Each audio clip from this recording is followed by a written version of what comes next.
Chosen one. Listen carefully. This is not a random scroll. This is heaven reaching for you by name.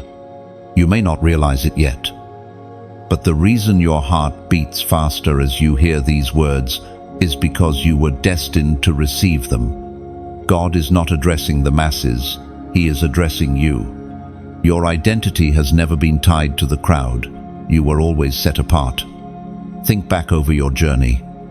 How many times did you feel unseen, passed over, or forgotten? You prayed, you waited, and you watched as others stepped into opportunities while you remained in the shadows. Yet what you could not see was that you were being prepared, not punished. Every hidden season was shaping your character, strengthening your spirit, and refining your faith. Heaven was calling you by name all along, though the echo only reaches your ears fully now. Picture this, a potter at his wheel, spinning clay with precision. To the untrained eye, it looks messy, shapeless, and endless. But the potter knows what he is shaping. That is your story.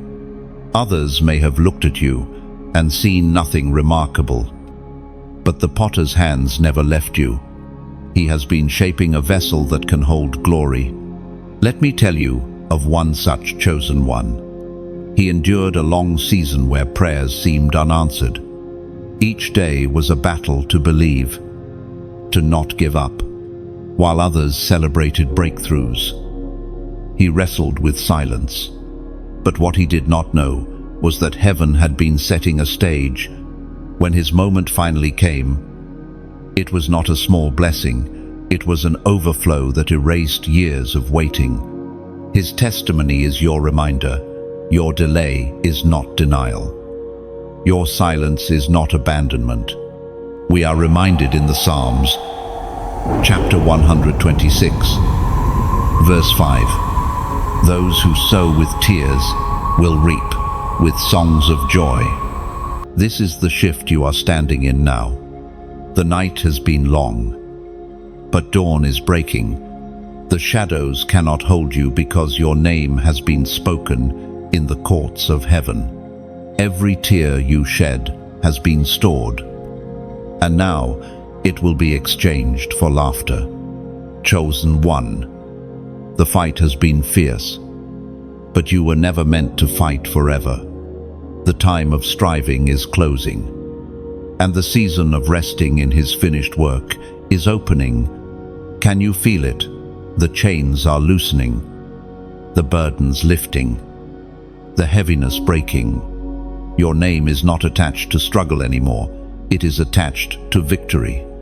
The truth is, you terrify the darkness. That is why the battles against you were so relentless. But the fact you are still standing proves the power of God that surrounds you. What should have destroyed you only strengthened you. What should have silenced you only gave you a deeper voice. So now, you must step into agreement. Lift your head, straighten your shoulders, and walk with the confidence of someone who knows they are chosen. This is not the time to question. This is the time to believe. If this word is resonating in your spirit, I invite you to act. Like this message so others searching for hope may find it. Share it with someone who needs to know they are not forgotten. Subscribe to stay connected with words that keep your faith alive. And then, write the number 777 inches, the comments. It is your declaration that the night is over. The fight is finished, and the dawn of your permanent vacation has begun. Your tears were not wasted. Every hidden prayer, every silent cry in the night became a seed planted in the soil of eternity. And now, the harvest is breaking forth. What once looked like barren ground is about to burst with life. The very places where you felt the deepest pain will become the places where your greatest joy springs up. Do you see it? The tables are turning. Where there was heaviness, you will feel the oil of gladness. Where you walked alone, you will now walk with songs of victory. Heaven is shifting your story from sorrow into celebration. The scars you carry will not be reminders of pain, but testimonies of grace. Chosen one. This is the moment to believe that joy is not only promised, it is near. The fight is finished, and your permanent vacation begins with laughter, peace, and divine rest overflowing into your life. Lift your head, because the season of joy has already started. Chosen one. Receive this truth. Joy is not coming, it is here. Walk boldly into it, for heaven has already declared your name. This chapter is sealed with victory, and the new page opens with peace, abundance, and unstoppable light surrounding you. Your battle scars speak louder than any introduction you could ever give. They are the silent testimony that you have walked through fire and survived. Every mark upon your soul, every unseen bruise, every wound that once bled in secret now carries a story. Others may only see your smile today, but heaven remembers the nights you fought to breathe through pain.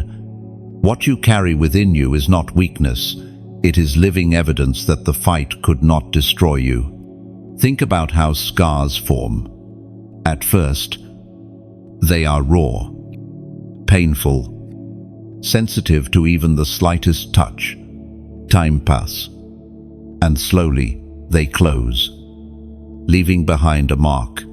That mark is not shame. It is proof of healing. It says, I have been through something, but I came out on the other side. Your life carries such marks. Emotional scars, spiritual scars, scars that are invisible to the eye, but undeniable in their depth. They declare resilience. They announce survival. There is a power in scars that many do not recognize. Wounds isolate, but scars connect. Someone who sees your scars knows they are not alone in theirs.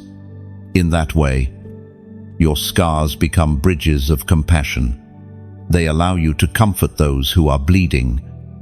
Because you remember the feeling, you can reach into pain and pull someone out because you have walked that same valley. Consider a soldier returning from war. His uniform is tattered. His body shows the evidence of battle, but his eyes carry a fire. That fire does not come from avoiding conflict. It comes from overcoming it. You are that soldier. You may not have held a physical sword, but your battles were no less real. Depression, rejection, betrayal, financial struggles, spiritual warfare. You faced them all. Yet here you are, scarred but unbroken, carrying a fire that only survivors possess. I remember the story of a young man who carried deep scars from rejection. As a child, he was told he would never succeed. Words cut him deeper than any blade, and those words followed him for years. Yet instead of surrendering to them, he used them as fuel. Every insult became a reason to prove otherwise. Every rejection became motivation. When breakthrough finally came, he looked back and realized those painful seasons had given him strength no easy path could have built. His scars became his authority. People listened to him, not because he was flawless, but because he was scarred. Chosen one. Your scars also carry authority. They give weight to your words. They silence lies, because you have lived through the very storms you speak about. That is why the enemy fought you so hard. He wanted to keep your scars as open wounds, hoping you would drown in them. But heaven turned them into proof. What once was your place of pain has become your platform of power. We find wisdom in the second letter to the Corinthians, chapter 12, verse 9. My grace is sufficient for you, for my power is made perfect in weakness. Do you see? It is not in your polished victories that God's power shines most brightly, but in the very cracks of your life, the places where you thought you were too broken, too fragile, too damaged. Those are the places where grace speaks loudest. Your scars become stages where divine strength is revealed. Think of a mosaic, an artwork made of broken pieces of glass or stone, alone. Each fragment looks jagged and useless, but when the artist arranges them together, they form something breathtaking. That is your story. The broken pieces of your past have been arranged by the hand of God into a masterpiece. Your scars are not ugly, they are radiant when placed in the light of His glory. Scars also remind us that pain does not last forever. What hurt yesterday becomes tomorrow's testimony. When you look at your scars, you do not feel the same pain you once felt. You remember it, but you are no longer trapped in it. That is the difference between a wound and a scar. A wound bleeds, but a scar proclaims healing. Chosen one. Your scars are not signs of defeat. They are banners of victory. You carry them not as burdens, but as crowns. Each one says, I endured, I overcame, I survived, and beyond survival, you have been transformed. What you thought would destroy you has actually equipped you. You have gained wisdom, compassion, endurance, and depth of spirit. These are treasures born only in battle. Your scars will continue to speak. They will tell others that healing is possible. They will remind you that strength is already within you. And most importantly, they will stand as eternal evidence that God's grace was sufficient all along. So do not hide them. Do not cover them in shame. Let them shine. Because your scars do not whisper weakness, they roar with victory. And the sound of that roar will echo long after the pain has gone. The weight you carried was never meant for you alone. Still, you bore it. Silent responsibilities, unspoken expectations, invisible battles day after day. You shouldered loads that could have crushed another person. People around you may never know how much pressure rested on your back. They saw your smile, but not the sleepless nights. They heard your laughter, but not the private cries. Yet, you kept moving forward, one heavy step at a time.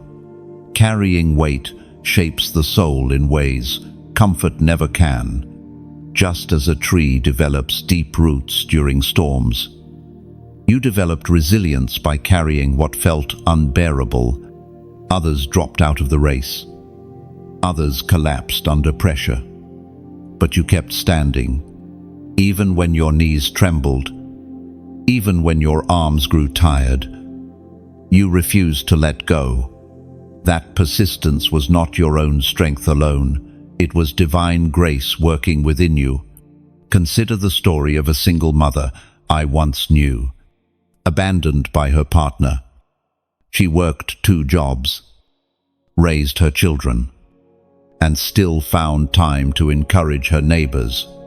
No one saw the moments she collapsed on her kitchen floor in exhaustion. No one noticed the nights she begged God for strength to keep going. But heaven saw, and in time, her children rose up strong. Her community respected her faith, and her story became proof that carrying weight leads to generational blessing. That is you, chosen one. You have carried weight not only for yourself, but for others connected to your destiny. The apostle reminds us in his letter to the Galatians, chapter 6, verse 9, "Let us not grow weary in doing good, for at the proper time we will reap a harvest if we do not give up." Do you feel that? The proper time is near. The heaviness you carried is about to produce fruit. You have not been laboring in vain. Every step, every tear, every burden was seed, and the harvest is guaranteed. Think of a bridge made of stone. Each stone by itself is heavy, nearly impossible to lift. Yet when placed together, those stones form a structure strong enough to carry countless travelers across. Your burdens were not wasted weight. They have been built into a bridge. Others will walk across the stability of your faith and find safety because you carried what seemed impossible. And now, chosen one, pause here. Look back at what you have carried. Do you see how impossible it looked? Yet how faithfully you endured. That is why I want you to leave a simple response as a mark of faith. Type these words in the comments. Burdens became bridges. Oh, these 3 words carry power. They remind you that nothing you went through was wasted. The loads that once pressed you down are now transformed into pathways others can walk safely across. What nearly broke you has become the very structure that will guide others out of their storms. By declaring this, you are agreeing with heaven's design. Your suffering has been converted into salvation for many. Chosen one. You are not defined by the weight you carried, but by the strength you discovered along the way. And soon, you will see why you had to carry it, because what nearly broke you is about to bless you. The load is shifting. The harvest is coming. And your scars will become your crown. Chosen one. When you look back at the seasons where you felt crushed, you will begin to notice something remarkable. Every burden you carried became a silent teacher. It taught you patience when time seemed to stand still. It taught you resilience when people turned away. It taught you to listen for God's whisper when the noise of life tried to drown him out. Those heavy loads did not only weigh you down, they shaped you into someone with a depth of character that cannot be bought or faked. Think of the olive press. To release the oil, the olive must be crushed. Without the weight, there is no flow. Your burdens were like that press. They hurt. They squeezed. They seemed unfair. But they released an anointing over your life that could not have been produced otherwise. The oil of wisdom, the oil of compassion, the oil of authority now flows through you. And others will be nourished by what came out of your crushing. And here is the greater truth. What once felt like a private struggle is becoming a public testimony. The bridge built from your burdens will not just carry you, it will carry others. People will step into healing, strength, and courage because you endured. You are the living proof that weight can turn into wonder and trials into triumphs. Enemies could not break you, though they tried in every possible way. You have walked through traps set in secret, words spoken in malice, and schemes designed to tear you down. And yet here you are, still standing, still breathing, still walking in the path God designed. If you pause for a moment and think about it, you will realize how impossible it is that you even made it this far.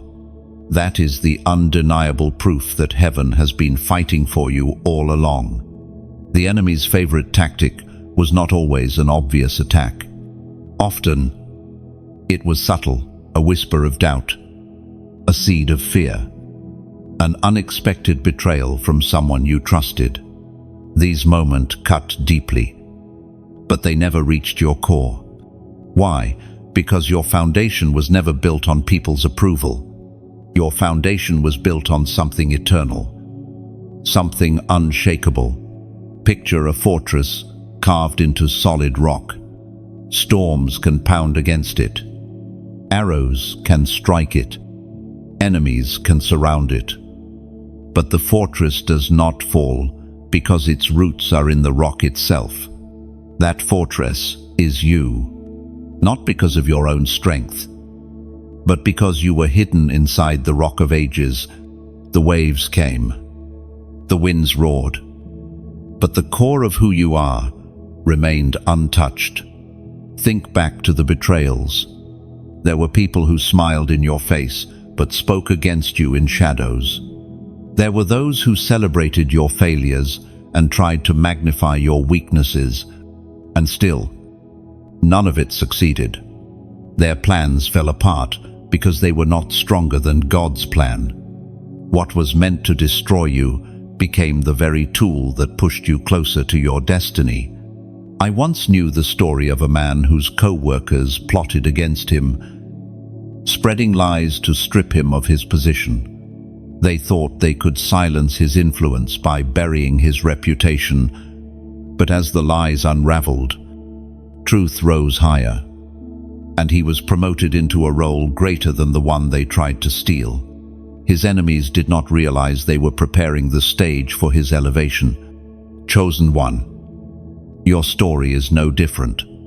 The attacks against you have only revealed your resilience and accelerated your rise. The Word of God declares in the book of Proverbs, chapter 19, verse 21, "Many are the plans in a person's heart, but it is the Lord's purpose that prevails." And this is why you could not be broken. The enemy made plans, but heaven's purpose towered over them. Every time someone thought they had the final word over your life, God spoke louder. Every attempt to cut you off became a setup for redirection. What was stolen will be restored, and what was broken is being rebuilt stronger than before. Your enemies also underestimated the fire within you. They mistook your silence for weakness, your humility for fragility, your gentleness for vulnerability. But within you burned a light that could not be extinguished. They did not know that every blow only fueled your inner fire, just as pressure turns coal into diamonds. The opposition against you only revealed your hidden brilliance. Imagine a blacksmith forging a sword. He heats the metal, hammers it relentlessly, plunges it into fire and water again and again. To the untrained eye, it looks like destruction. But the blacksmith knows that every strike strengthens the blade. That is what the enemy's attacks did to you. They forged you into a weapon of unshakable strength. You are sharper now, clearer in vision, stronger in spirit than ever before. Even more, your survival sends a message. It tells the spiritual realm that you are not easily moved. It tells others watching from the sidelines that endurance is possible, and it tells your own soul that what once terrified you no longer has power over you. You are a living testimony that no weapon formed against you can prosper. Chosen one. It is important for you to see this clearly. You were never fighting for survival alone. You were proving to yourself, to heaven, and to the enemy that you are unbreakable. Every scar, every wound, every close call has become a seal of victory over your life. You are not fragile glass, you are tempered steel. So now, as you step forward, carry this awareness with you. Enemies could not break you then, and they cannot break you now. The storms may still come, but they will not have the same effect. You have already been tested, and you came out stronger. The rock beneath your feet remains, and the fire within your spirit burns brighter than ever. Your story is not one of defeat, it is one of triumph. Let those who doubted watch as you rise. Let those who plotted see how God rewrites their schemes into stepping stones. And let your own heart rest in the truth that no enemy, no plan, no weapon has the authority to define your destiny. There are moments in life when silence feels heavier than noise. You prayed. You waited. And the heavens seemed still. Doors stayed closed. Answers did not come. And it felt as though God had stepped away. This season of silence has stretched you more than any visible battle ever could. But what if I told you the silence was not absence, it was strategy? Think of a seed buried in the soil. To the eye above ground, nothing is happening. The soil looks lifeless, quiet, and unmoving. Yet beneath the surface, transformation is unfolding. Roots are forming. Strength is being built. And what was once invisible is preparing to break forth. That is the story of your silent seasons. They were never empty. They were hidden growth. When God is silent, He is often the most active.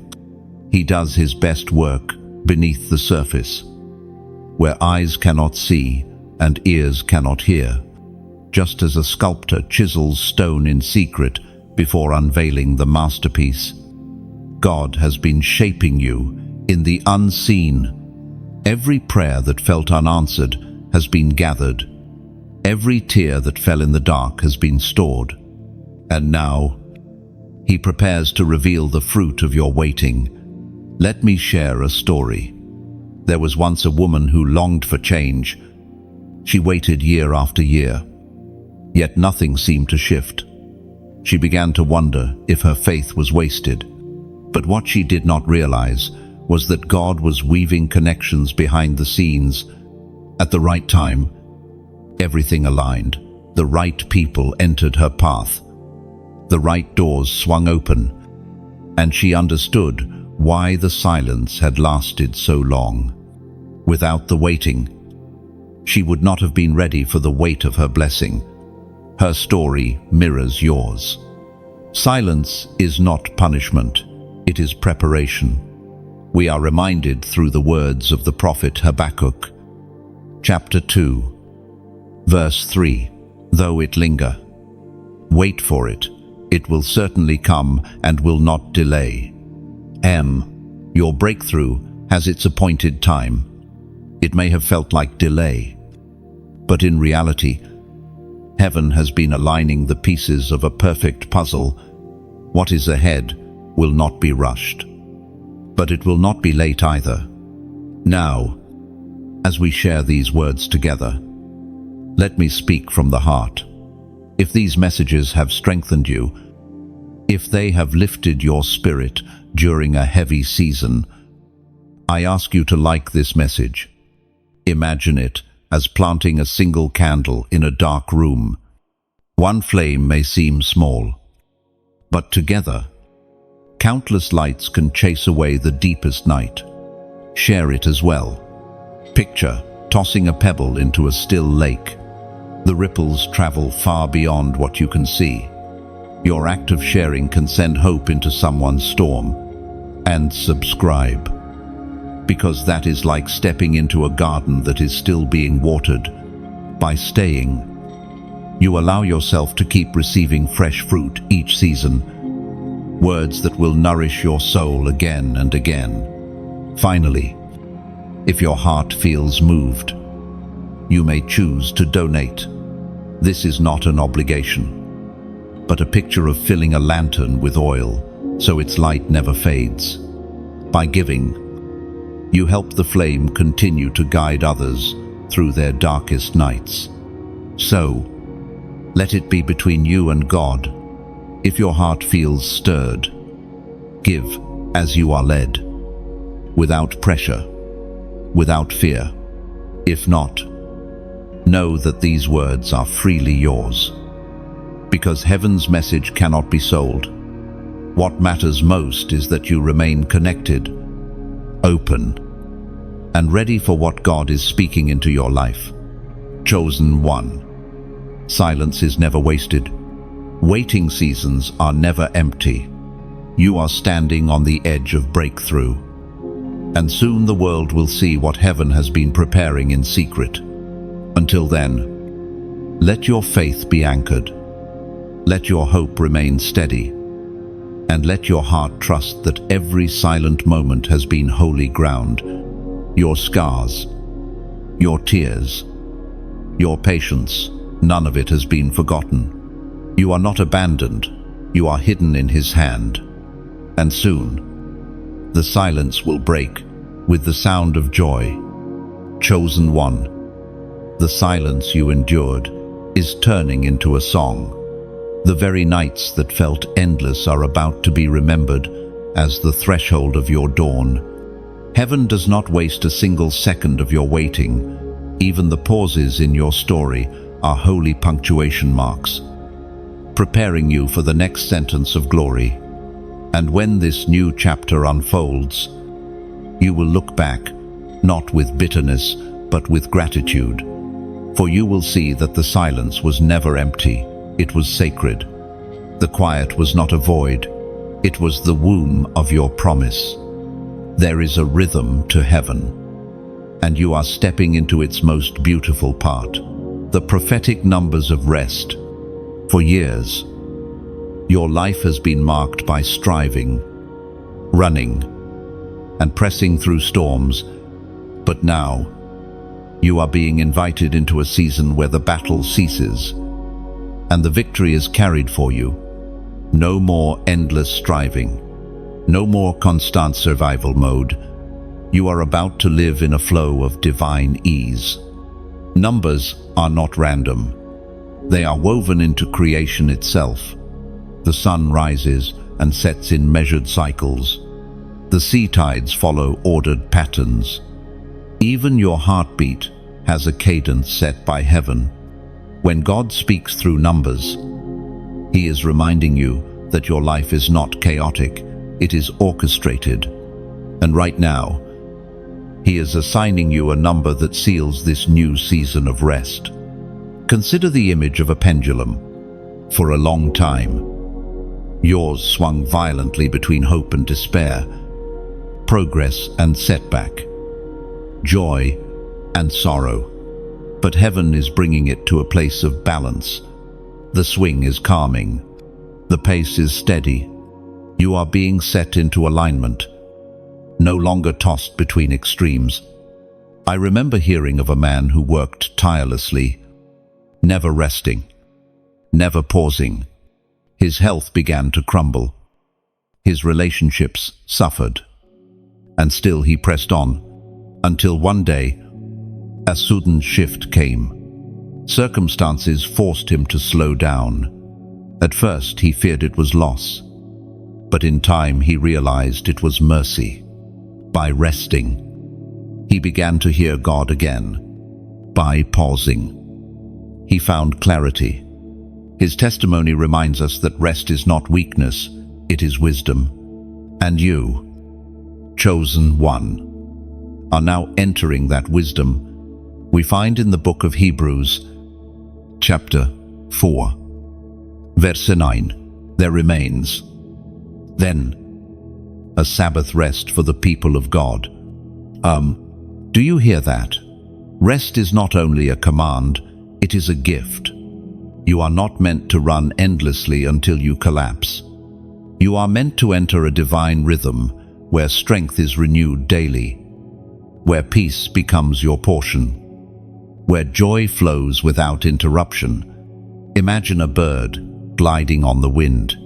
It is not frantically flapping, yet it soars higher than before. That is your next chapter, being carried by currents of grace instead of exhausting your own wings. The season of strain is over. You are being lifted into rest. Chosen one. Prophetic numbers often act as reminders, markers that heaven has stamped upon time. They are signs to align your spirit with God's timing. For you, In this moment, the number is 888. It symbolizes new beginnings, layered upon new beginnings. A triple fold of restoration and fresh starts. One cycle has ended, and another greater, gentler, more abundant is opening before you. I want you to pause and declare it. Write the number 888 inches, the comments. Do not underestimate this act. It is not just digits on a screen, it is a prophetic agreement. By typing it, you are saying, I receive this new season. I align myself with heaven's rhythm of rest and renewal. This is your way of stamping the seal on your spirit, stepping consciously into what God has already prepared. Think of it like planting a flag on new ground. When explorers discovered new lands, they placed a marker to declare, this belongs here now. By commenting this number, you are planting your own marker in faith, declaring that your life now belongs to rest, peace, and joy. The beauty of this number is that it does not erase your past struggles, it redeems them. Every heavy season becomes fertilizer for the garden you are about to enjoy. Every sleepless night becomes a testimony you will one day share with laughter. Every burden carried will turn into a story of how God brought you to this place of ease. So let your spirit breathe.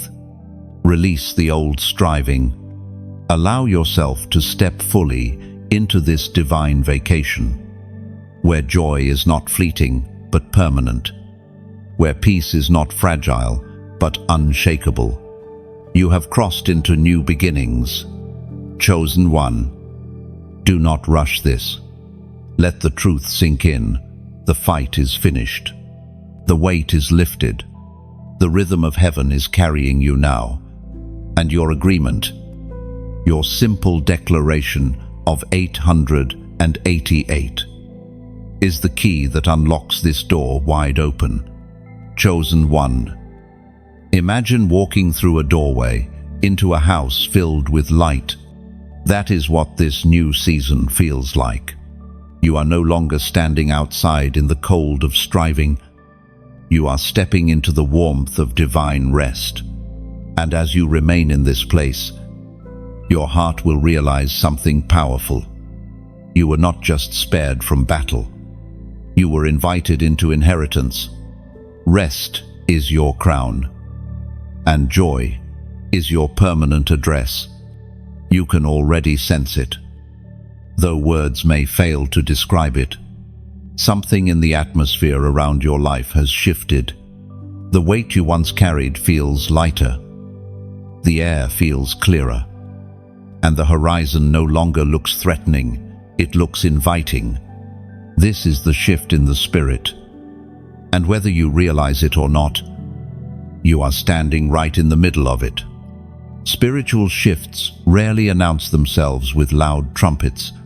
More often, they arrive like the subtle change of seasons.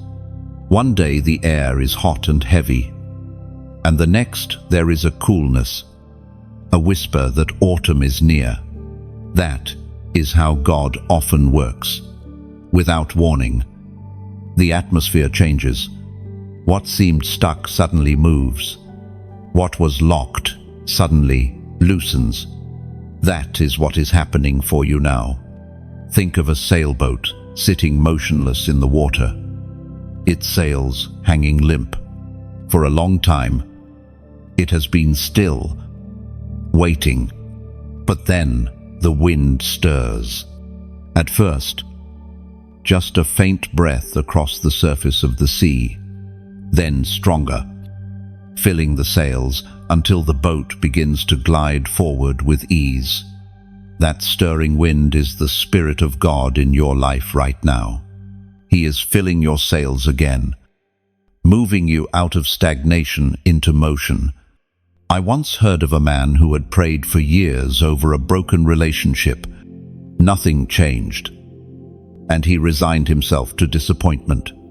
But then, In a single week, hearts softened, forgiveness blossomed, and reconciliation came. It was not gradual, it was a sudden shift.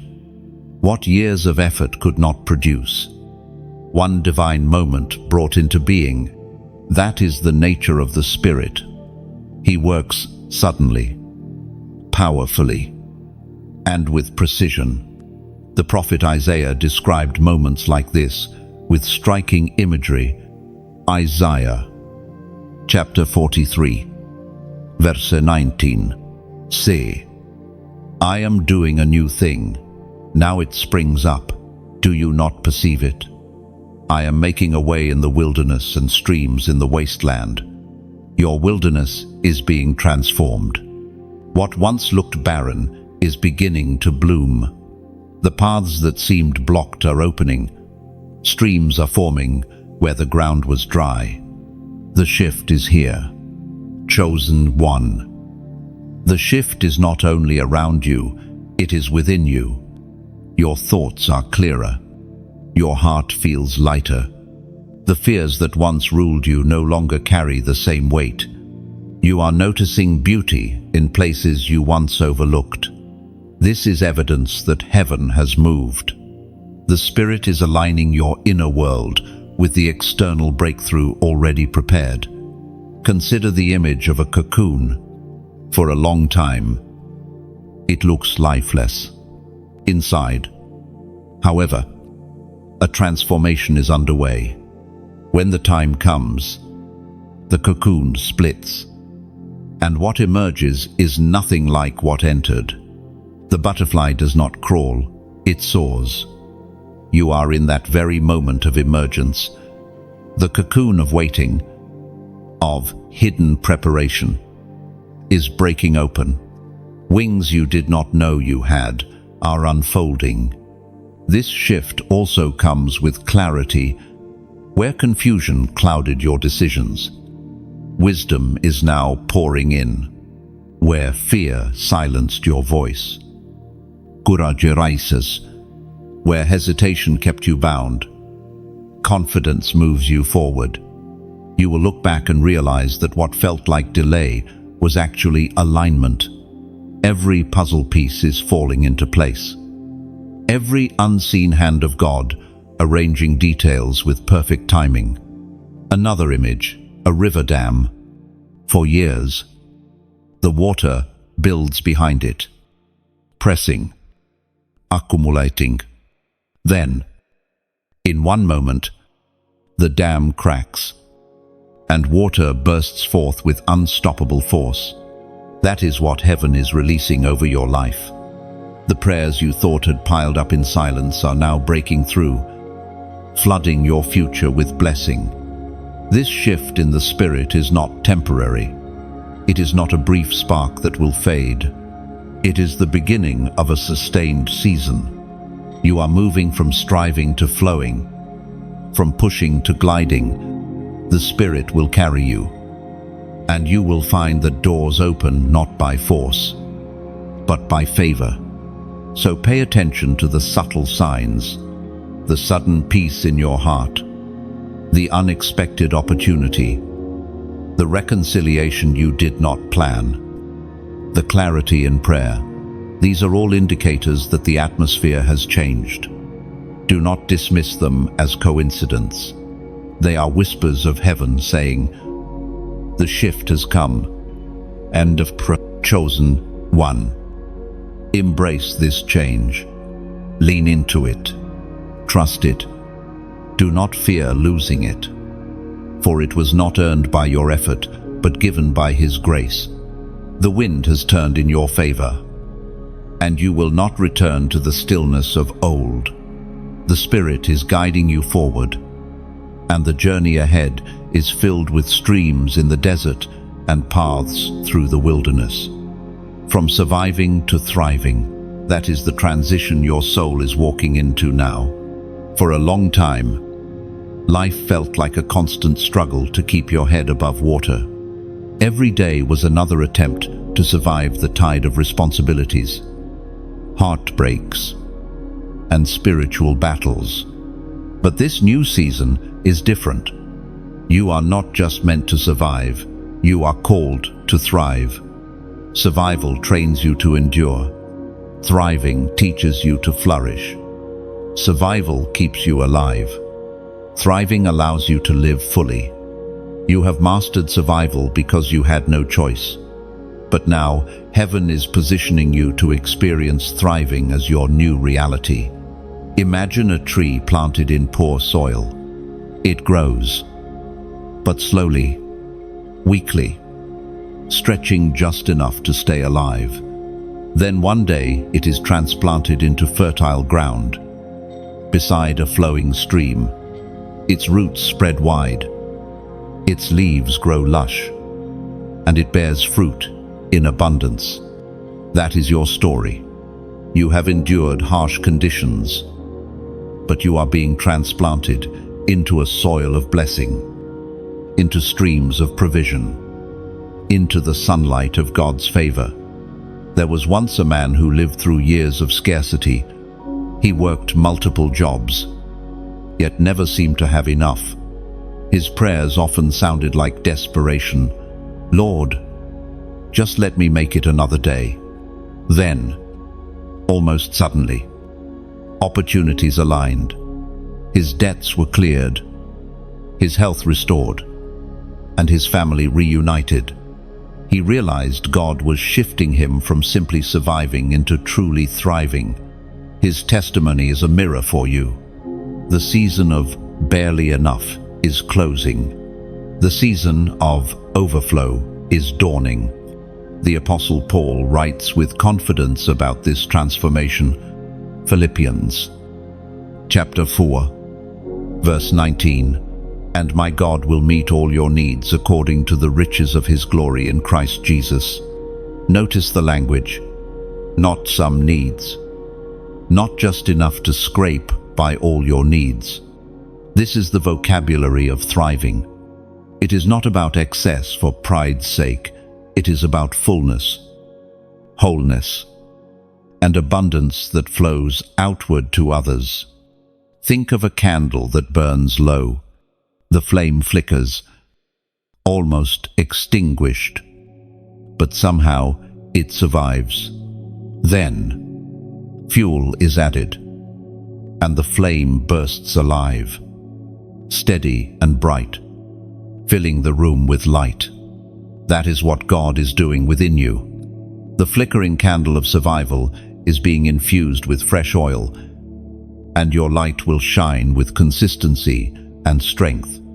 Thriving also changes your perspective. When you are surviving, you measure each day by whether you made it through.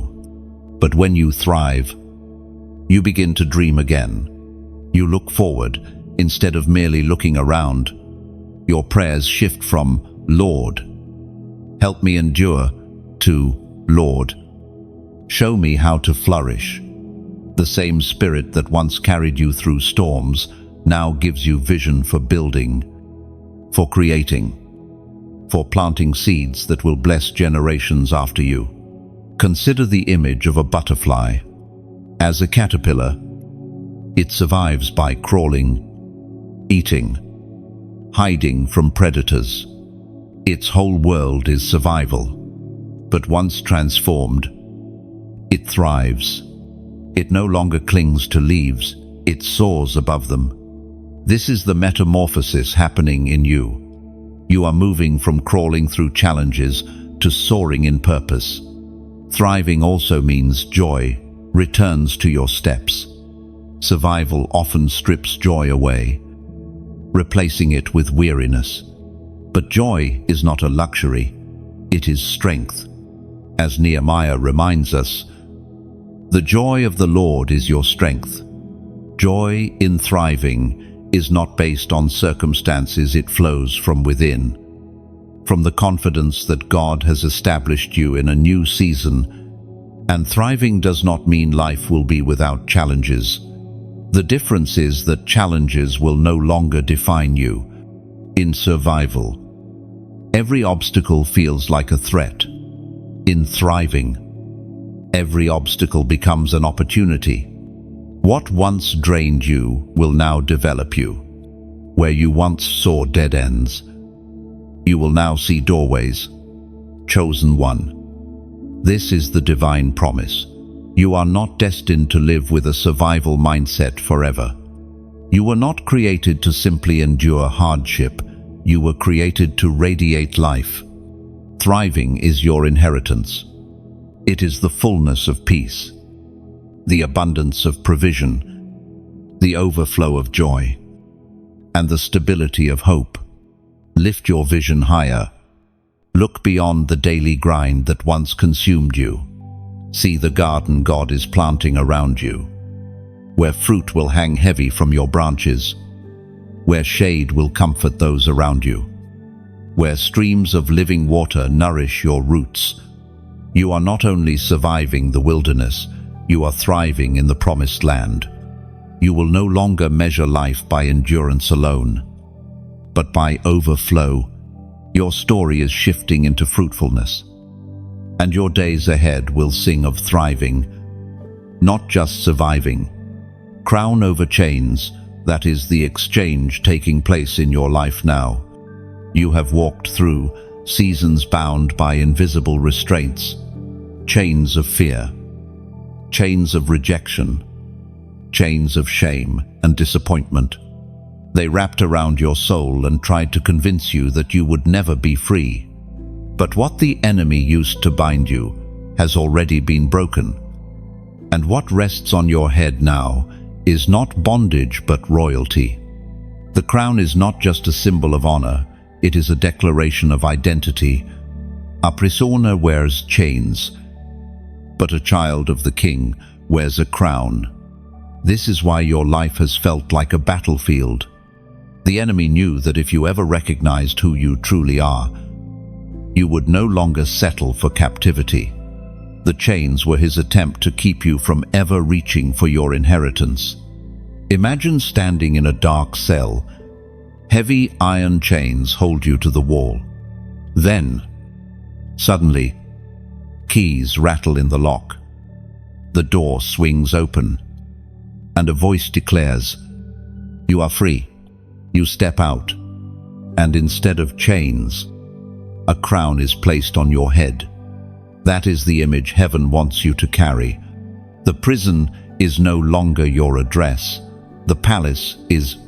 I once heard a story about a man who had spent years in debt. Bills piled up. Shame weighed him down, and he felt chained by failure. But over time, God provided a way out. Not only was his debt cleared, but he stepped into a new business that prospered beyond imagination. He said later, "I thought freedom was just paying off the debt. I never realized freedom meant building something greater." His chains turned into a crown. We are reminded in the second letter to Timothy, chapter 4, verse 8, "Now there is in store for me the crown of righteousness, which the Lord, the righteous judge, will award to me on that day." Chosen one, your chains were never permanent. They were temporary illusions. The truth is, you have always been royalty. The moment you recognize it, the chains lose their power. You are walking now with authority, with dignity, and with a crown that no one can take from you. Think of a field of wildflowers. At first glance, they seem fragile, bending in the wind, but then you notice the strength of their roots. Deep and unshakable, they are not chained, they are crowned with color and beauty. Your life is the same. Where you were once bent down, you are now crowned with resilience and glory. Chalimi, crowns release. Chains keep your eyes down. Crowns lift your gaze upward. Chains say, "You are stuck." Crowns say, "You are chosen." The exchange has already happened, and you are walking in the reality of it, even if you are still learning to believe it. And now, I want you to put words to this transformation. Leave a simple but powerful comment. Crown restored. And these two words are not casual. They are a prophetic act. By writing them, you declare that chains no longer define you, that the prison is behind you, and that your crown is firmly in place. It is not about perfection, it is about recognition. You are recognizing your identity, claiming your inheritance, and stepping fully into the authority heaven already placed on you. Chosen one, never again see yourself as bound. The chains are gone. The crown is here, and your future will shine with the dignity of royalty. Walk tall, because you are no longer a prisoner, you are a king, a queen, a chosen heir. Your crown is not ornamental, it carries weight. A crown represents authority, responsibility, and legacy. When heaven places a crown upon you, it is not only to honor you, but to commission you. This crown is a reminder that your voice matters.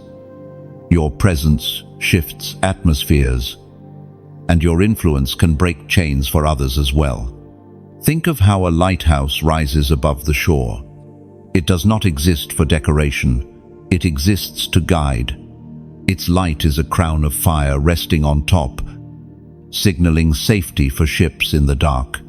In the same way, your crown shines not just for you, but for all who look to you as a beacon of hope. Where once you hid under chains, now you stand tall under the weight of royalty, illuminating the way for others who are still bound. Chosen one, walk with confidence. You are crowned not for a moment, but for a lifetime. This is your identity, sealed and secured, unshakable and undeniable. The celebration of heaven over your life is unlike anything you have ever experienced. You may not hear the sound with your natural ears, but in the spirit, there is music, there is rejoicing, there is a choir of angels lifting songs because you did not give up. Every moment you chose faith over fear. Every time you held on when you could have let go, heaven recorded it. And now, heaven responds with celebration. Imagine a stadium filled with people. One runner has been struggling, stumbling, nearly collapsing on the track.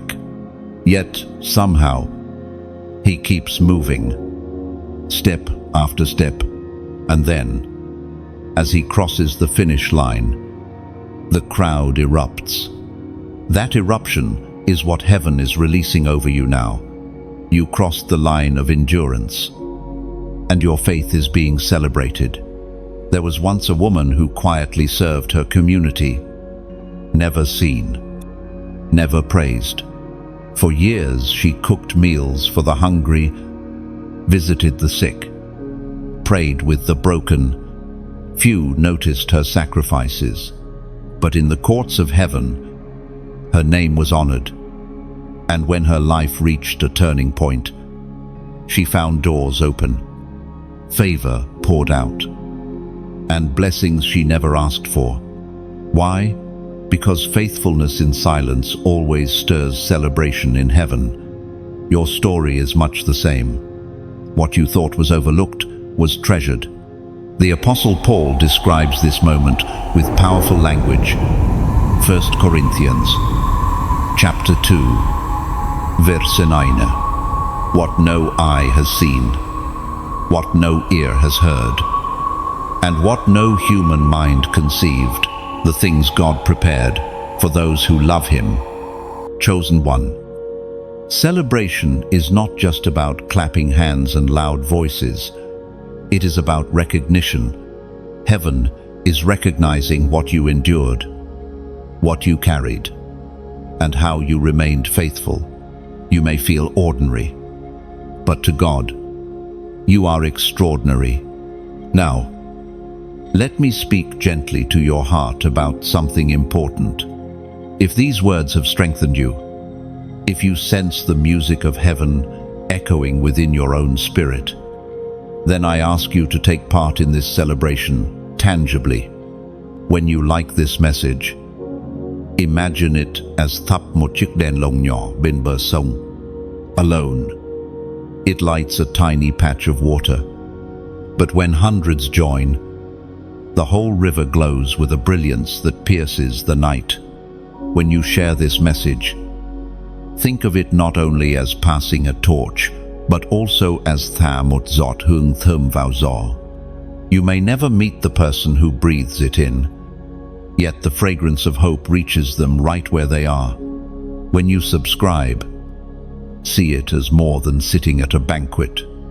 It is like giữ một chiếc chìa khóa trong tay, one that opens the door to a room filled with treasures being renewed each day.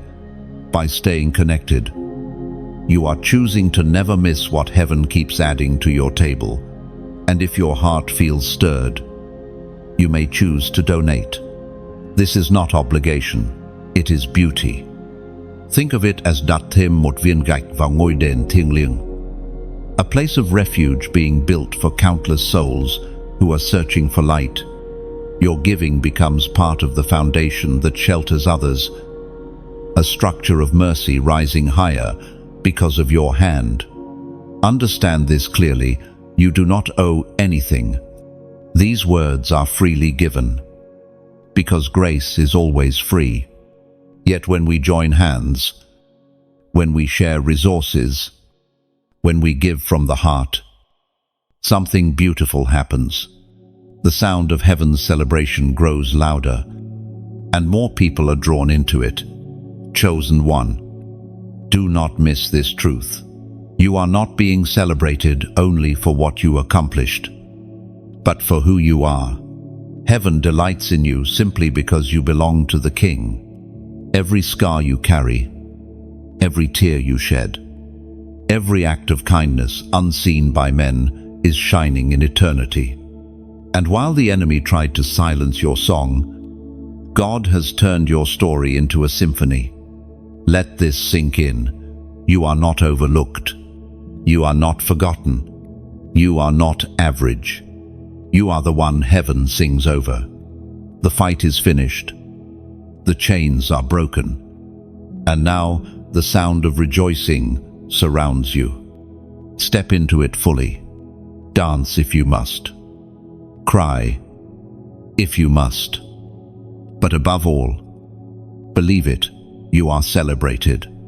And as you carry this truth forward, let it reshape how you see yourself.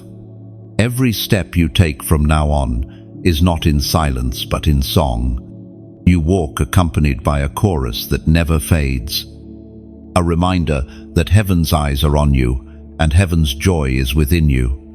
The celebration does not end here. It will echo through every chapter yet to be written. Permanent vacation promised, that is the declaration written over your life. Not the kind of vacation that ends after a week, leaving you tired from travel and rushing back into old routines. This is a holy rest, a lasting release from constant striving, a season where the war no longer defines your days. The fight is finished, and your soul is being invited into a permanent place of peace. For so long, you lived with the rhythm of survival. You woke with burdens on your mind. You carried battles in your heart. And you laid your head down at night with the weight of tomorrow pressing against your chest. That constant state of alertness was exhausting. It felt as if you could never let your guard down, never breathe freely, never stop watching for the next storm. But that season has ended. Think of the Israelites wandering in the wilderness. Each day was a struggle to survive. Manna gathered, water found, enemies fought. But the wilderness was never their home. It was only a passage. The true promise was rest in a land flowing with milk and honey. In the same way, Your wilderness has served its purpose. You learned endurance there. But you will not live there forever. The promise for you is a land of rest. Imagine a soldier returning home after a long war.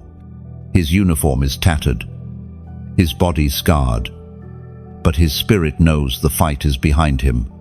He walks through the front door, removes his boots, and exhales for the first time in years. That deep breath is what God is granting your soul. You will not live on edge anymore. The sound of battle no longer follows you. We find assurance in the words of Jesus. Gospel of Matthew, chapter 11, verse 28. Come to me, all you who are weary and burdened, and I will give you rest.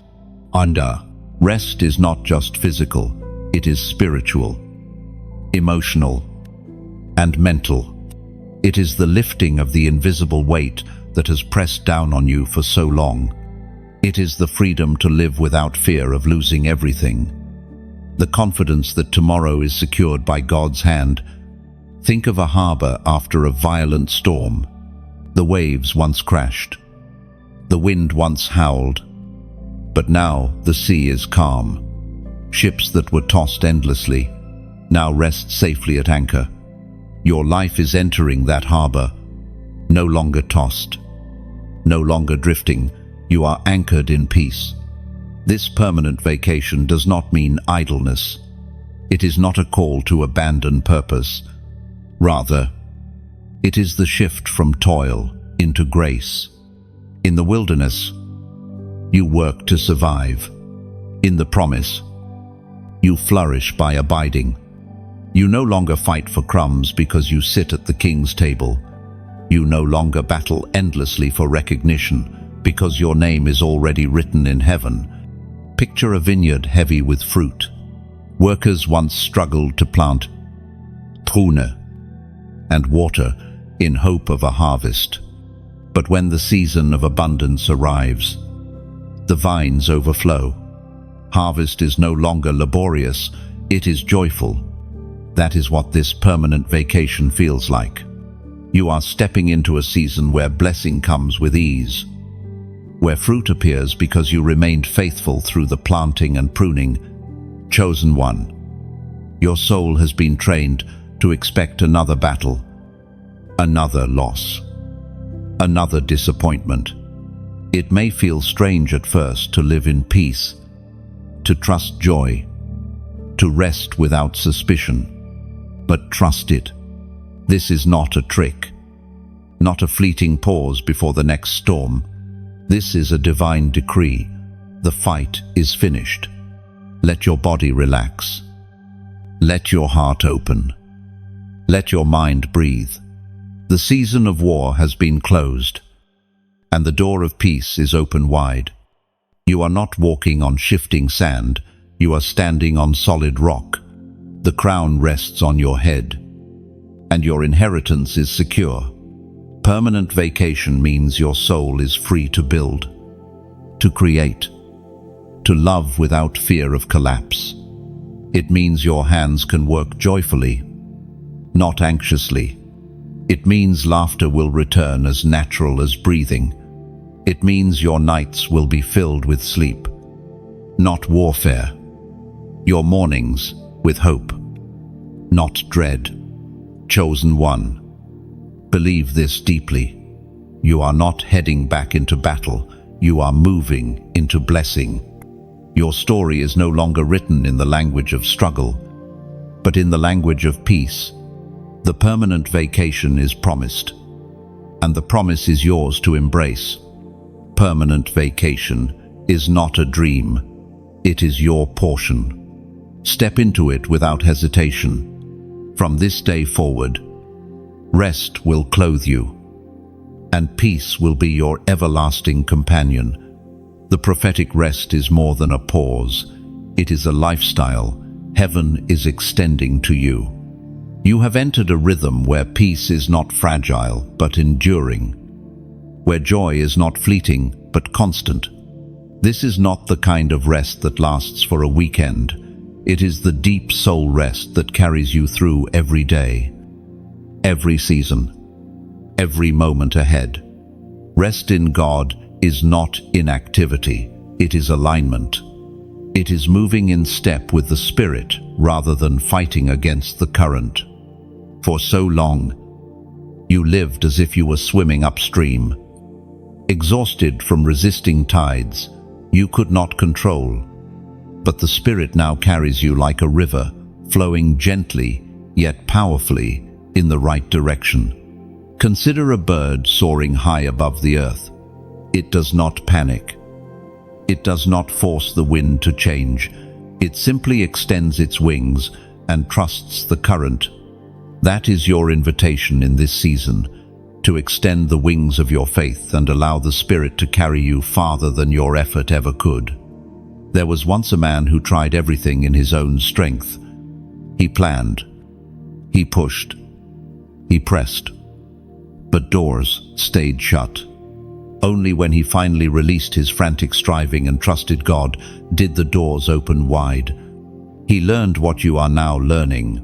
Rest is not weakness, it is the highest form of trust.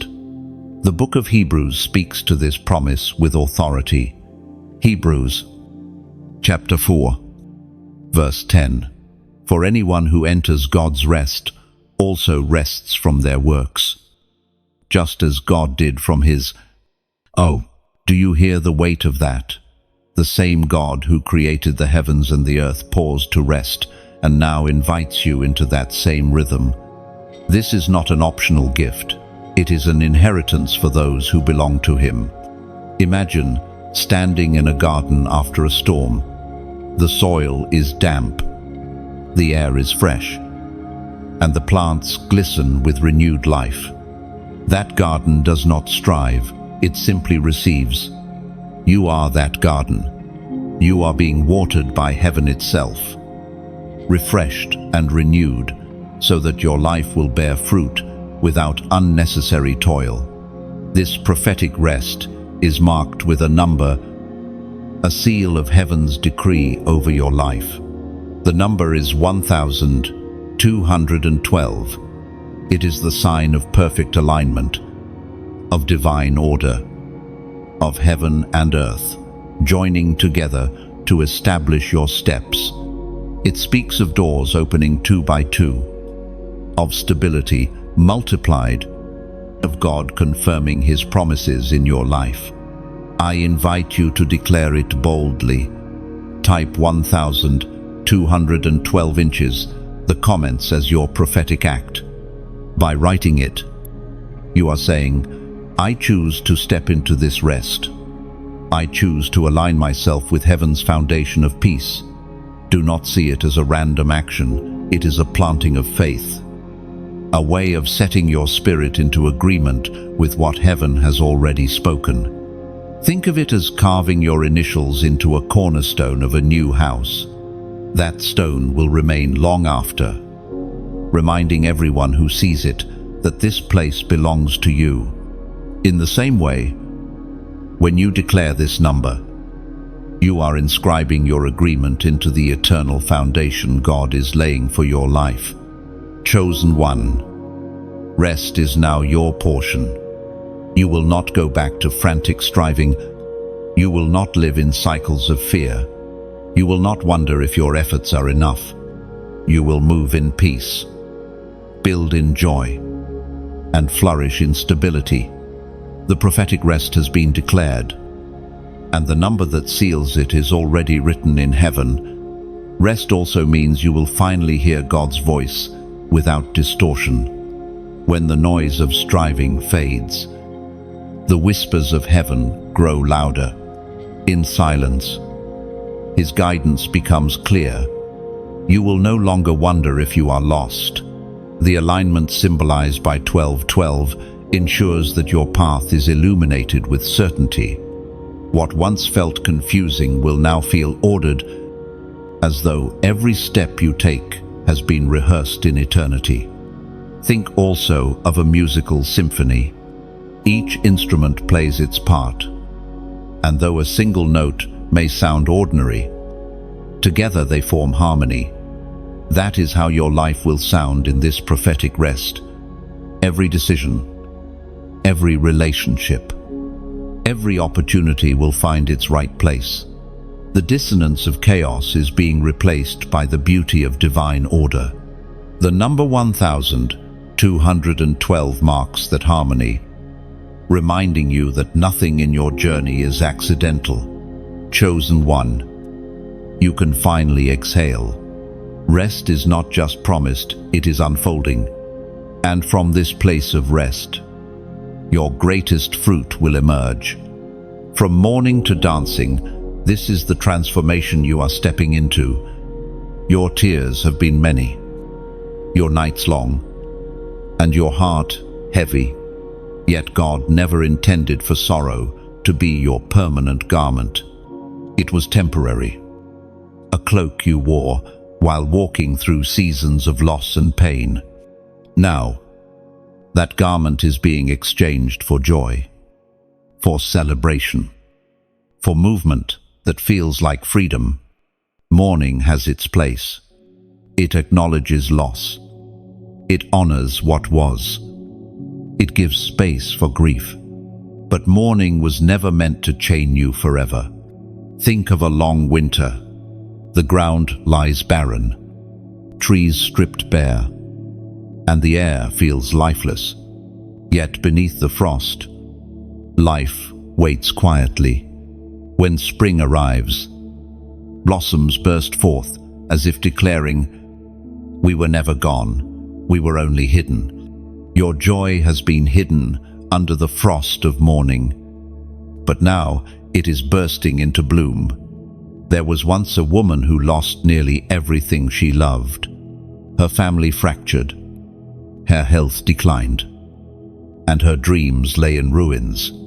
For years she lived in mourning, barely believing joy could return. But in time, healing came.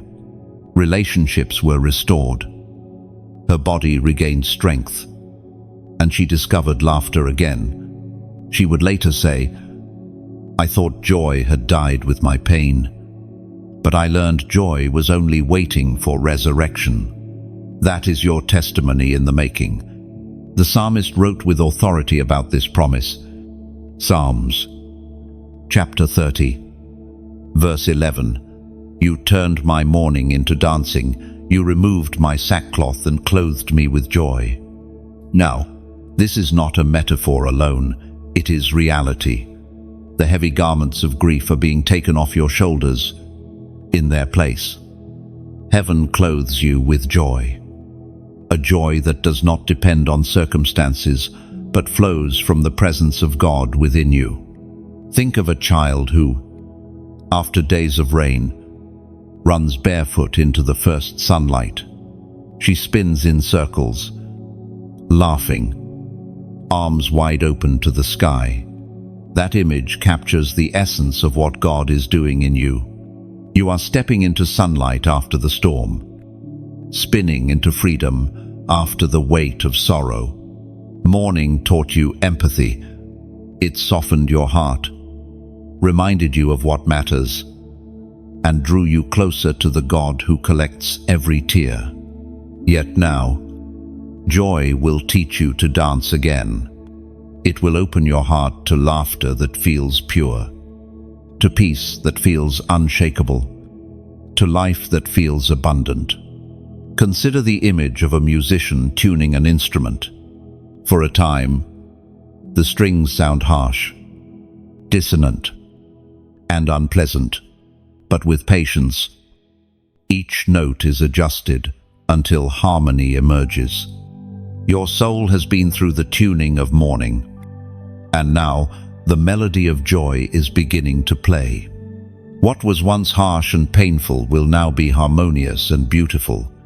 This joy will not erase the memory of your mourning, it will transform it. Your tears become the water that nourish the soil of your spirit. Your sorrow becomes the testimony that makes your joy even sweeter.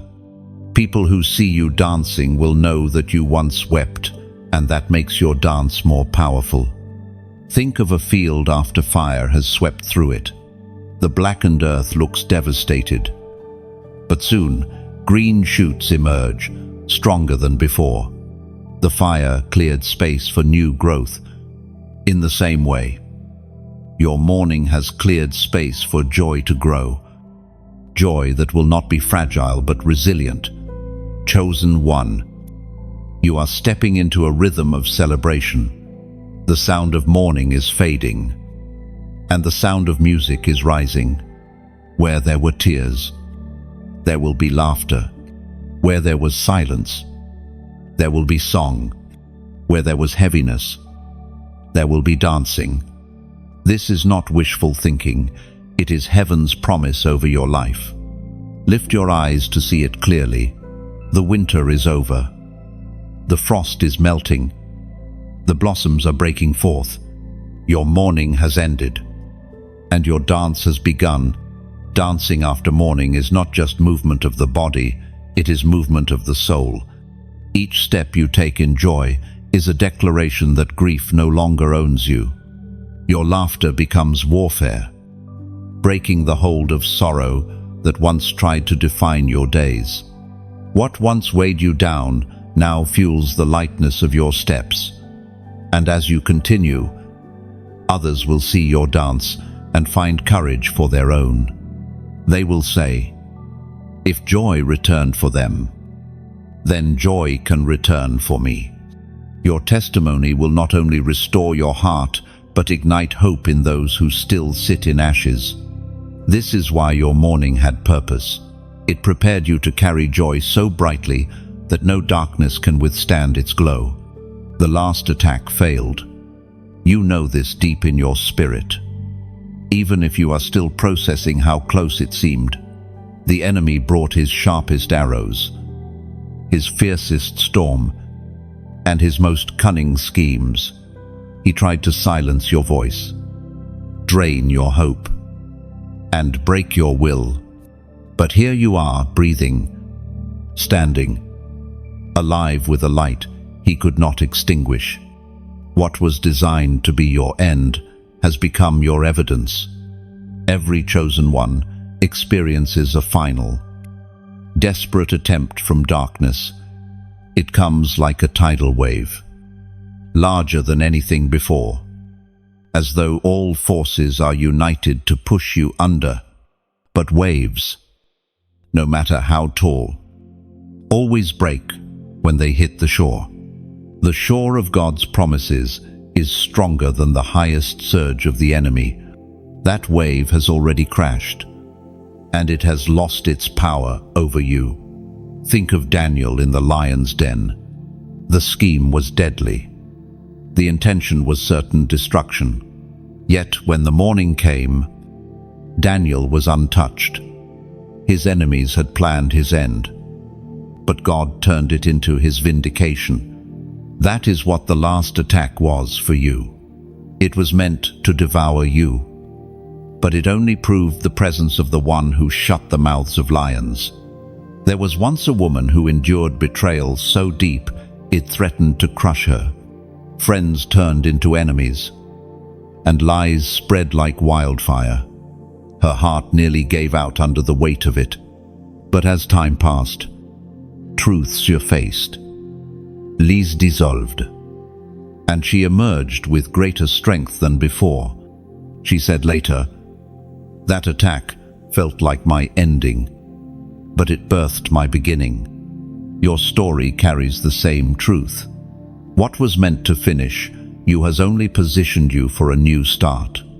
Nahum, chapter 1, verse 9 declares with finality, "Whatever they plot against the Lord, he will bring to an end. Trouble will not come a second time." No, this is not just a verse, it is a decree. The attack has failed, and it will not be repeated. What you have walked through is not a cycle you will endlessly face. It was the final attempt. The door is closed, the enemy's power broken, and the promise of God stands unshaken. Imagine a pot placed into a blazing furnace. The fire burns hot, intending to reduce it to ashes. But instead, the heat solidifies the clay, making it stronger, more durable, and able to withstand far more than before. That is you. The last fire did not consume you, it forged you. You came out of it, not weaker, but unbreakable. Attacks often reveal what cannot be destroyed. When the winds shook your house, the foundation stood firm. When the storm raged, the anchor held. What remains after the battle is proof of what is eternal. You are still here because your foundation was never in people, possessions, or circumstances. It was in God Himself. Chosen one. You may still feel the echo of the attack, the shadows of fear that linger, but let this truth wash over you. Shadows cannot harm. They only appear because the light is shining. The presence of shadows proves the presence of light. And in that light, you see clearly that the last attack has failed. Consider also the image of a chess game. The opponent throws out their strongest move, believing they will claim victory. But the master sees further, turning that move into a setup for checkmate. What looked like defeat becomes triumph. Heaven has already made the final move on your behalf. The enemy's strongest play was his downfall. This is why you can walk forward with confidence. You are not looking over your shoulder, waiting for another ambush. You are not bound to cycles of endless warfare. You are stepping into freedom that cannot be undone. The battle tried to claim you, but it crowned you. Instead, the last attack failed, and its failure is your banner. Lift your head, not in pride, but in certainty that you belong to the unshakable kingdom. You are no longer marked by wounds. You are marked by victory. The storm has passed. The lions are silent. The fire has cooled, and you are still standing. That is the testimony that will carry you forward into glory. The proof of victory is not only that you survived, it is that you carry peace where others would still tremble. Survival alone says you endured. Peace declares, you conquered. That calmness in your spirit is louder than any roar the enemy tried to raise against you. And with this peace comes authority. You no longer fear the same shadows that once terrified you. Instead, you walk among them as a light bearer, reminding the darkness that its power has expired. The failed attack has become your eternal testimony. The announcement of victory has already gone forth. It resounds not only in the heavens, but in the deepest chambers of your heart. You may not hear trumpets with your physical ears, but in the spirit, the sound is undeniable. The war you thought would last forever has ended, and your name has been spoken in heaven's roll call as a victor, not a victim. Victory does not always look like flashing lights or grand parades. Sometimes it looks like the quiet relief of waking up without fear. Sometimes it looks like laughter, returning after years of silence. Sometimes it looks like peace flowing where anxiety once lived. These are not small victories. They are proof that the announcement of triumph is echoing over your life. Think of an old battlefield at dawn. The dust has settled. The weapons lie abandoned, and the only sound is birdsong. The battle once raged there, but it no longer defines that ground. Now it is a place of peace, a place where grass begins to grow again. That is your soul.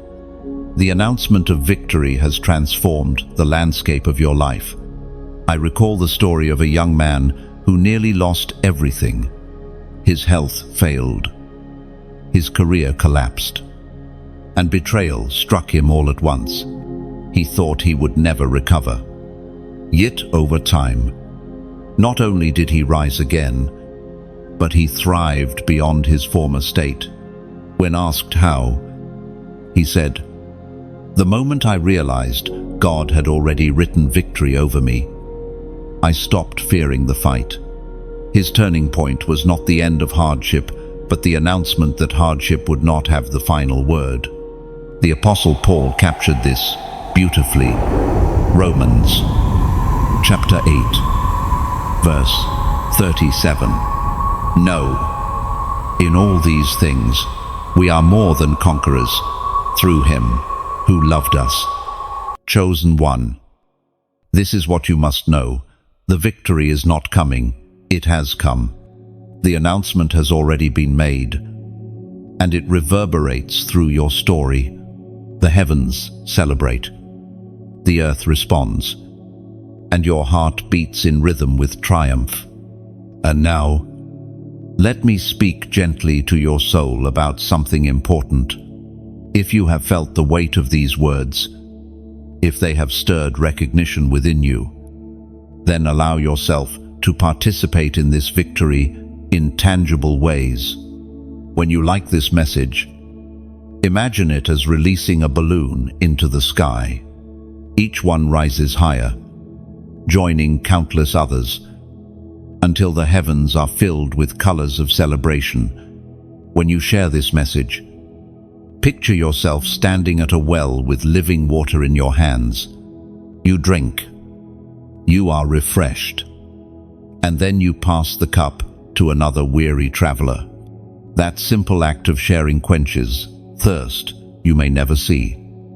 Yet, heaven records the ripple of compassion it creates. When you subscribe, think of it as entering a library whose shelves are filled with scrolls of wisdom, comfort, and prophecy. By stepping in, you are choosing not to leave empty, but to keep returning, knowing that each time you come back, a new scroll awaits you. When you comment, let it be more than words. Imagine carving your name onto a memorial stone in the city of victory, a mark that says, I stood here, I witnessed this moment, and I claim this triumph as my own. Even a short phrase becomes a testimony that will remind you, again and again, the victory was already announced, and if your spirit feels moved, you may choose to donate. This is never demanded, never forced. Instead, see it as placing a brick into the foundation of a cathedral being built for generations. Your brick may seem small, but together, they form a towering place of refuge where countless souls will one day find shelter. Donation is not payment. It is partnership in building something eternal. Understand this. Every action you take is voluntary, born of love, not compulsion. Whether you light a lantern with your like, pass the cup with your share, open the library door with your subscribe, carve your name in stone with your comment, or place a brick with your donation. Each act becomes a living metaphor of victory. Each one says, I choose to celebrate what heaven has already announced. I'm chosen one. Victory has been declared over you, and no power can revoke it. You are not waiting for approval, you already carry heaven's seal. The sound of trumpets in the spirit is not faint, it is resounding, and it is calling you to walk boldly into your new season. Lift your head, breathe deeply, and know this: the fight is finished, the crown is secure, and the announcement of your triumph has already been written in eternity. The new earthly assignment awaits you, and it is unlike anything you have carried before. The battles behind you were real, but they were never the end of your story. They were preparation. Every scar, every tear, every lonely night was shaping you for this moment, when your hands are free not for fighting, but for building, blessing, and shining. You may wonder why the journey had to be so difficult, why the valleys were so deep, and the nights so long. But think of a seed pressed into the soil. It is buried, unseen, and pressed down by weight. Yet in that darkness, roots are formed that will one day hold a towering tree. That was your season of struggle. It was never about ending you, it was about rooting you.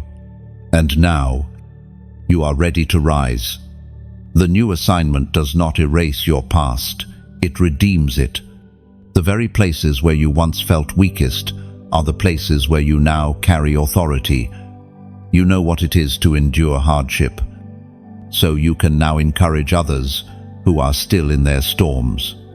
You know what it is to carry weight, so you can now lift burdens from weary shoulders. You know what it is to walk in silence, so you can now speak life into those who feel unheard. Joshua, chapter 1, verse 5 gives us a glimpse of this promise. No one will stand against you all your life. As I was with Moses, so I will be with you. I will never leave nor forsake you. Chosen one, your new assignment is not small. It is not about survival, but stewardship. You will carry light into dark places, hope into broken hearts, and truth into wandering souls. The authority you have gained through your battles is the very authority you will use to guide others. Think of a lighthouse standing on the edge of the sea. It does not chase the ships. It simply stands tall, shining its light. And because it stands, sailors find their way. That is your assignment. You are not called to strive anxiously. You are called to shine steadily. People will see the light in you, and without even knowing it, they will be guided home. There was once a man who survived a fire that destroyed his home. At first, he thought his life was over, but as time passed, he rebuilt not only his house, but also his community. People came to him because he understood their pain and could speak into their struggles with compassion. Out of ashes, his assignment was born. So it is with you. Out of your battles rises your mission. Your assignment may look different from what you expect. For some, it will be to lead boldly in visible ways. For others, it will be to quietly nurture lives behind the scenes. Do not compare. Do not minimize. Every assignment is sacred when it is given by God. Whether you are building a family, creating art, leading a community, or simply carrying kindness into daily encounters, it all matters. Consider the picture of a tapestry from the back. It looks chaotic, threads tangled, colors crossing without order. But when you turn it over, the design is breathtaking. Your life has often felt like the tangled side, messy and confusing. But in this new season, you will begin to see the front of the tapestry, the masterpiece God has been weaving all along. Your new earthly assignment is not about pressure, it is about overflow. You are not striving to prove yourself. You are simply pouring out what has already been placed within you. Love will flow from you naturally. Wisdom will rise from your scars. Peace will radiate from your presence. This is the fruit of someone who has been through the valley and come out carrying glory. Chosen one. Do not fear the weight of this calling. You have been prepared for it. The same God who brought you through battle will sustain you in building. The same Spirit who comforted you in silence will empower you in service. You are not sent alone. You are sent with heaven's backing, heaven's resources, and heaven's authority. Step forward with confidence. The war has ended, but the work has begun. And this work is not toil, it is joy. It is the joy of seeing lives touched, hearts lifted, and darkness pushed back by the light you carry. This is your new earthly assignment: to build, to bless, and to shine with the glory of the one who chose you. The eternal vacation begins, not the temporary pauses you once knew, but the everlasting rest prepared for those who endure. Every step of your journey has been leading here. The battles behind you, the scars upon you, the victories celebrated, all were signposts pointing toward the ultimate promise: eternal rest in the presence of God. This vacation is not a retreat from life, it is the fullness of life itself. Imagine a river that never runs dry. Its waters clear and refreshing, flowing endlessly from the throne of God. You step into it, and every trace of weariness is washed away. You drink from it, and your soul is satisfied forever. This is the inheritance of the chosen, the place where struggle ends and joy begins without end. Revelation chapter 21, verse 4 paints this picture with sacred clarity. He will wipe every tear from their eyes. There will be no more death or mourning or crying or pain, for the old order of things has passed away. Ah, chosen one, your eternal vacation is not about idleness, it is about fulfillment. It is the garden restored, the promise completed, the union with God unbroken. No longer will you feel the weight of time pressing against you. No longer will nights seem heavy or days seem fleeting. You will live in the rhythm of eternity, where every moment is saturated with peace. Think of a weary traveler arriving at the gates of a magnificent city. He has walked through deserts, climbed mountains, crossed rivers, and endured storms. His clothes are torn, his feet blistered, his body aching. But as he steps inside the gates, he finds rest unlike anything he has ever known. The city welcomes him with music, with feasting, with open arms. That traveler is you, and the city is the eternal dwelling of God. There was once a woman who spent her entire life caring for others. She poured out her strength until she had little left for herself. When her time on earth ended, her loved ones grieved deeply, but they also rejoiced because they knew she had entered into eternal rest. They said, "She is finally on her permanent vacation." That phrase carries truth. For those who belong to the Lord, the final chapter is not sorrow, it is celebration. Your eternal vacation is also reunion. You will see again those who walked before you in faith, those who endured their battles and stepped into their crowns, the joy of recognizing familiar faces, the laughter of shared testimonies, the songs sung together round the throne. This is the eternal fellowship that awaits you. Consider the image of a banquet table stretching farther than the eye can see. At it sits every redeemed soul, clothed in white, filled with joy. The King himself presides at the head, and there is no lack, no hunger, no sorrow, only abundance. This is not imagination, it is promise.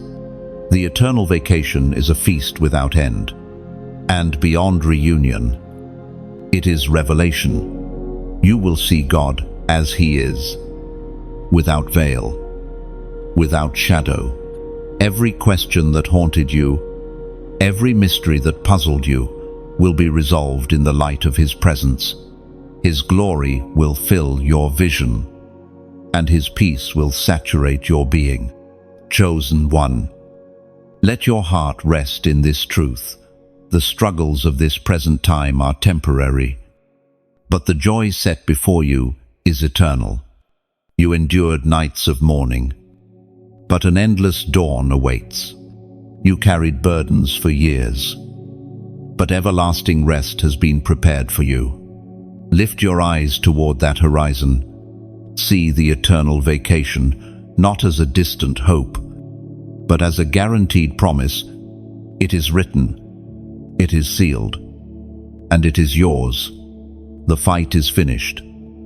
The crown is given, and the eternal rest begins. The eternal vacation is also freedom from every shadow of fear. No longer will your heart race at the thought of tomorrow, for tomorrow will be endless light. Time will not chase you, eternity will embrace you. Every anxious thought that once robbed you will vanish, replaced with everlasting calm. And in that place, joy will not be fragile, it will be unshakable. You will laugh without worry of sorrow returning. You will sing without concern of silence following. You will love without fear of loss. Eternal rest means joy has no ending. Peace has no cracks, and love has no limits. So hold this vision close. Let it strengthen you in moments of weariness and lift you in times of doubt. The eternal vacation is not just your destination, it is your reward, your inheritance, and your forever home. Chosen one. We have walked a long path together in this message, from the weight you carried, to the scars you wear, to the crown upon your head. Every step has revealed that you were never abandoned. Heaven has been with you, shaping, refining, and leading you toward rest. And now you stand in a truth that will not fade.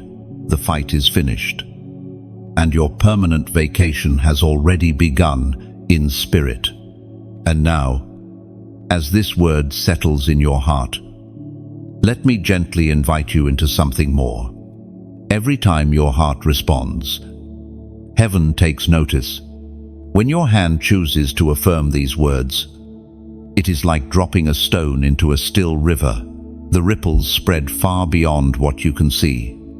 When you allow what has touched you to flow outward, it is as if a lantern leaves your hand and finds another traveler still walking in the night. When you decide to remain connected, it is like planting your roots by a living stream, drawing new strength each time you return.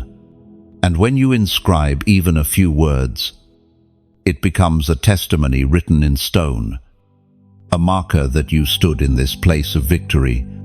And if ever your spirit feels stirred to give, let it never feel like duty, but like beauty, as though you are weaving a golden thread into a tapestry.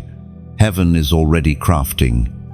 Alone it may look small, but together it forms a masterpiece, a sanctuary where countless others will one day find shelter. You are chosen, crowned, and celebrated. Carry this light forward.